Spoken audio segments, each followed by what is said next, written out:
আপনি জানেন তথ্যই শক্তি। রাজনীতি, অর্থনীতি, সংস্কৃতি বিশ্বজুড়ে প্রতিনিয়ত ঘটে চলেছে নানা ঘটনা। তাই বিশ্বজুড়ে প্রতি মুহূর্তের বর্ণনায় চলমান গুরুত্বপূর্ণ ঘটনার বিশ্লেষণ আর সবশেষ তথ্য নিয়ে বিশ্ব দৃষ্টি খুলে দিতে আপনার সাথে ডিবিসি ওয়ার্ল্ডের পর্দায় আছি রেদওয়ান আহমেদ। শুরুতেই জেনে নেই প্রধান শিরোনাম। পুতিন ট্রাম্প শীর্ষ বৈঠক 2 সপ্তাহের মধ্যে রাশিয়া ইউক্রেন যুদ্ধ বন্ধের সম্ভাব্য শান্তি উদ্যোগ নিয়ে আলোচনা হবে। রাশিয়া থেকে সস্তায় তেল কিনে বছরে $9 বিলিয়ন সাশ্রয় ভারতের, তবে যুক্তরাষ্ট্রের চাপেই কূটনৈতিক চাপে মোদি।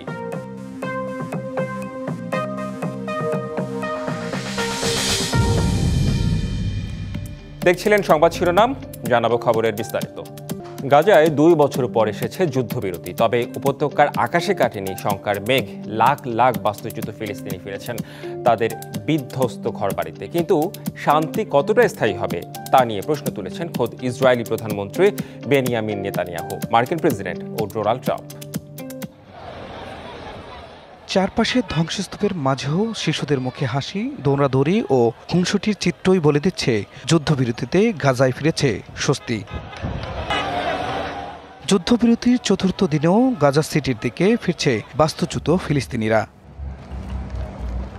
বিশ্ব নেতারা যুদ্ধবিরতিকে স্বাগত জানালেও কট্টর রাজনৈতিক নেতাদের সিদ্ধান্ত ও কড়া হুঁশিয়ারিতে নিজেদের ভিটেমাটিতে ফিরেও অনিশ্চিত সময় কাটছে গাজাবাসীর।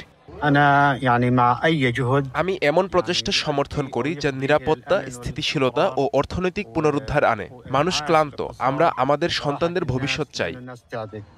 احنا اي جهد لو كان بصيص امل احنا يعني كنا نازحين ورجعنا على بيتنا।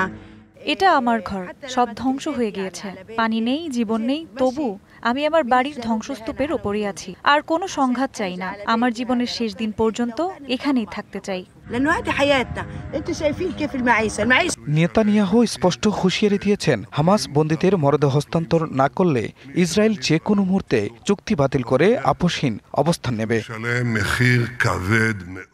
মার্কিন প্রেসিডেন্ট ডোনাল্ড ট্রাম্পের সাম্প্রতিক মন্তব্য পরিস্থিতিকে আরও উত্তপ্ত করে তুলেছে। ট্রাম্পের কড়া বার্তা, হামাস অস্ত্র ত্যাগ না করলে যে কোনো মূল্যে নির্মূল করা হবে।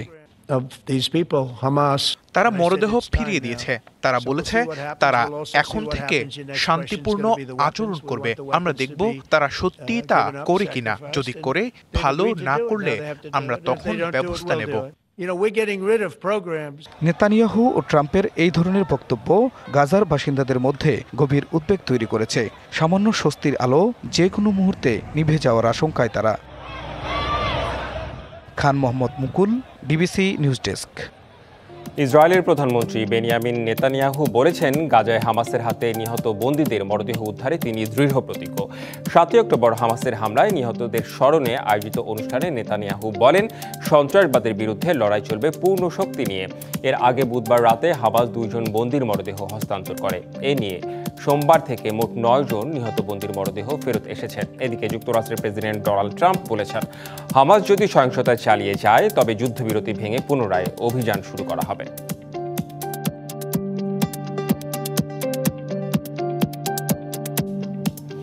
রাশিয়া ইউক্রেন যুদ্ধ নিয়ে 2 সপ্তাহের মধ্যে রাশিয়ার প্রেসিডেন্ট ভ্লাদিমির পুতিনের সাথে সাক্ষাৎ করবেন ডোনাল্ড ট্রাম্প। রয়টার্সের প্রতিবেদনে বলা হয়, ট্রাম্প তার সামাজিক যোগাযোগ মাধ্যম ট্রুথে এ বৈঠকের কথা জানান। বৃহস্পতিবার 2 নেতার মধ্যে ফোন আলাপ হয়। এতে বড় ধরনের অগ্রগতি হয়েছে দাবি করে হাঙ্গেরির রাজধানী বুদাপেস্টে পুতিনের সঙ্গে বৈঠকে বসার কথা জানান ট্রাম্প। শুক্রবার ট্রাম্পের সঙ্গে বৈঠক করতে হোয়াইট হাউসে যাওয়ার কথা ইউক্রেনের প্রেসিডেন্ট ভলোদিমির জেলেনস্কির।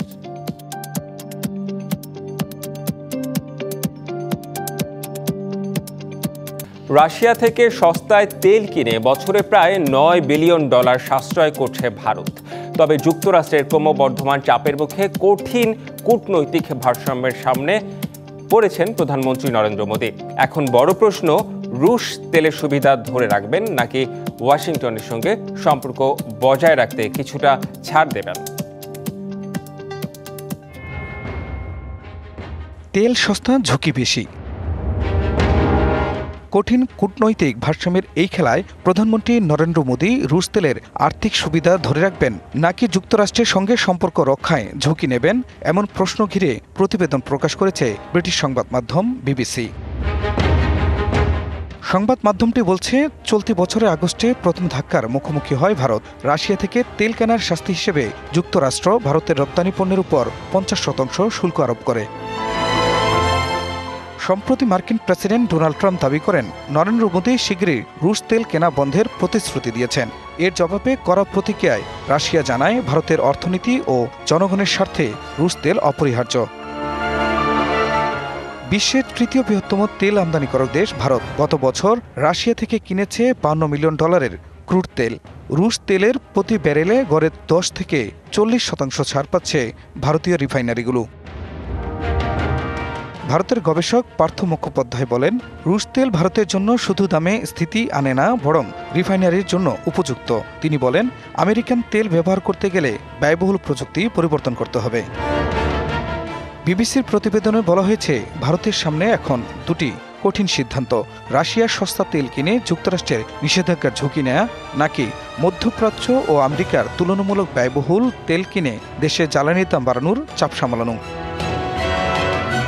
বিশ্লেষকরা বলছেন, তাৎক্ষণিক লাভের বদলে কূটনৈতিক সম্পর্কের ঝুঁকি নিয়েই হয়তো নির্ধারিত হবে ভারত আমেরিকার সম্পর্কের ভবিষ্যৎ। খান মোহাম্মদ মুকুল, ডিবিসি নিউজ ডেস্ক।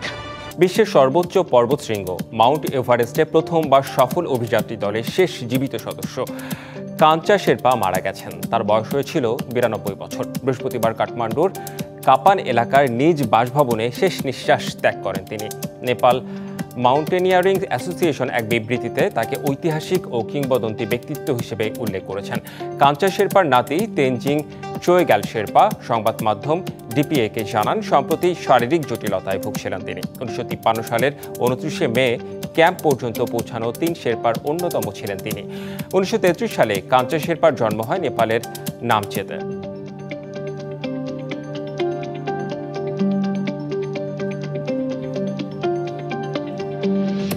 বিশ্ব ইতিহাসে বায়ুমণ্ডলে কার্বন ডাই অক্সাইডের ঘনত্ব সর্বোচ্চ মাত্রায় পৌঁছেছে।